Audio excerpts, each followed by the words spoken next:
Vous savez ce qui sera pratique avec cette série, je sens, c'est que je vais faire des vidéos pas très longues à tourner, à monter, parce que c'est assez rapide à résumer pour l'instant, et c'est un peu plaisant parce que ça permet de faire ça sans trop déborder sur mon planning. Donc ouais, on suit juste ce qui vient après la fin de l'épisode précédent où Trevor se rend dans les catacombes pour retrouver la petite fille du chef des prêcheurs, même si on disait petit-fils avant. Mais j'en parlerai dans une minute parce que pour l'instant il tombe sur des éléments un petit peu bizarres, c'est-à-dire une torche qui est déjà automatiquement à allumer, quoi. Elle est déjà huilée automatiquement, ce qui est étrange. Le sol tombe sous ses pieds, il tombe sur un cyclope qui tire des rayons laser par son œil, qui me semble est vraiment réminiscent d'un boss des jeux Castlevania. Je suis presque sûr de l'avoir affronté dans un jeu, celui-là. Et ouais, c'est un moment assez fort. Au début, il se plaint un petit peu, mais il finit par se montrer sérieux en se battant avec lui, et ouais, il le bat assez rapidement, en sachant où viser, en jonglant bien avec son épée et son fouet. J'avoue que c'est très cool, hein, et de bonnes chorégraphies dans l'action, je trouve.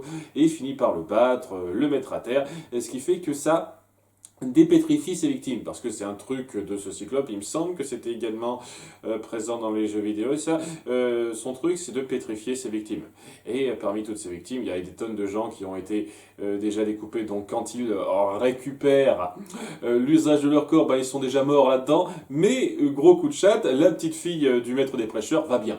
Elle a juste été pétrifiée, le cyclope se nourrissait de ses peurs, mais sinon, même si elle a un petit peu de mal à reprendre le cap, elle vomit un petit peu pour se refaire à la vie réelle, elle va bien, elle va bien. Elle s'appelle Saifa, elle a un certain culot, elle ose dire ce qu'elle pense, et on sent que le courant passe pas super bien entre eux, hein, parce que bon, déjà il fait la remarque, c'est typique des prêcheurs d'habiller de façon masculine leur fille, sachant que bon, même si elle porte la toge typique de tous les prêcheurs, on voit assez vite que c'est une fille.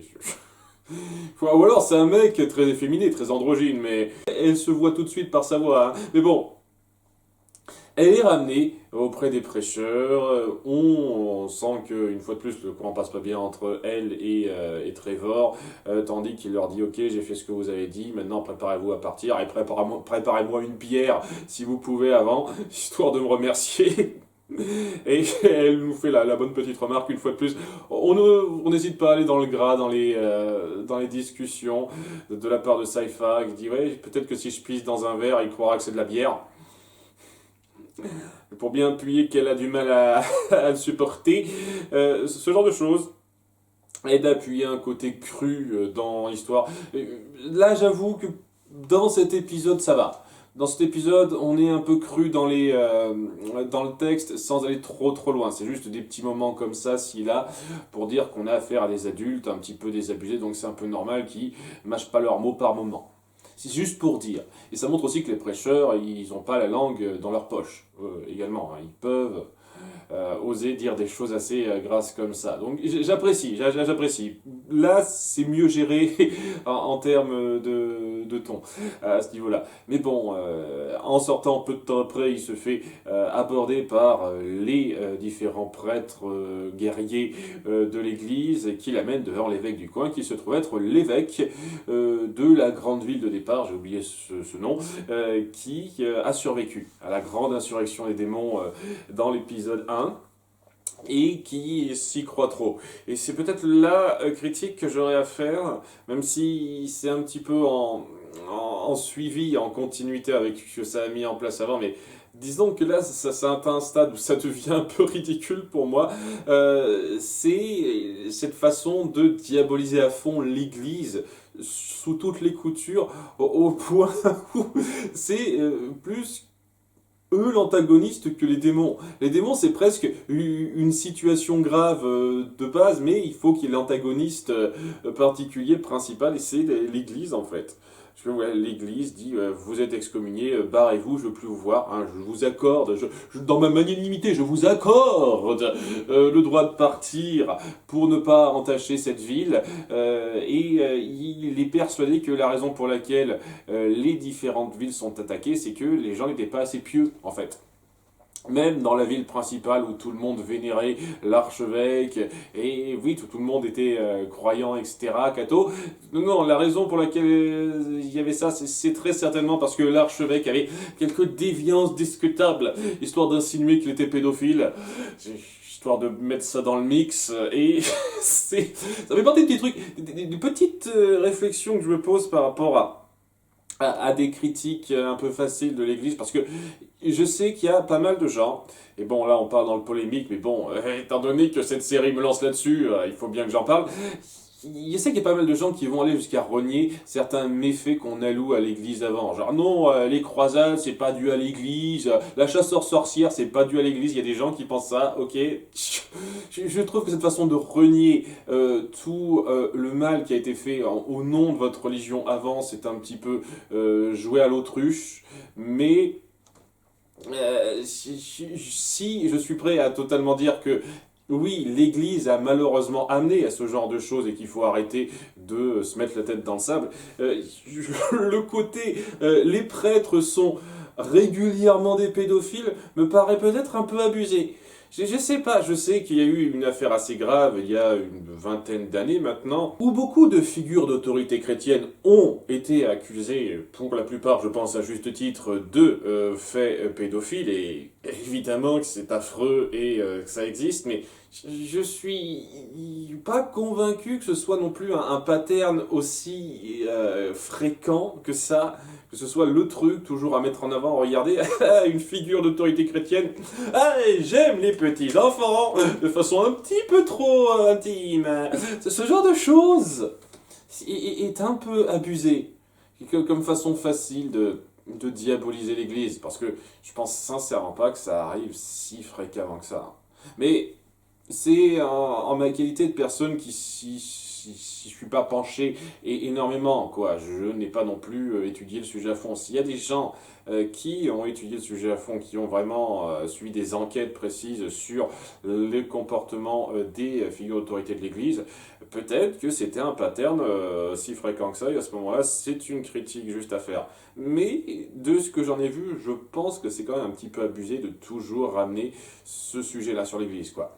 Et ouais, étant donné qu'on antagonise à fond la chrétienté dans cette série, et que je suis pas contre dans l'absolu. Oui, il y a une période d'obscurantisme, surtout à l'époque où c'est les pins, et qui n'a pas été aidée par la religion. Et ça n'a pas été fait que pour la chrétienté, hein. Même dans d'autres endroits, d'autres religions n'ont pas aidé à l'évolution des mœurs. Hein. Faut pas exagérer non plus. Hein. Il n'y a pas que la chrétienté qui est coupable de ça. Le fait est que on n'est pas obligé de les diaboliser à ce stade au point d'en faire des connards finis en fait sur tous les tableaux. Ça devient un petit peu grave, plus subtil. Là où je pouvais encore accepter la mise en place dans les deux premiers épisodes, parce qu'au moins on sentait qu'il y avait certaines raisons de la croyance derrière. Là, c'est juste cette façon de s'aveugler en se croyant juste sur tous les tableaux et en lâchant la faute sur tout le monde de façon un petit peu abusive, facile. Et ouais, quoi.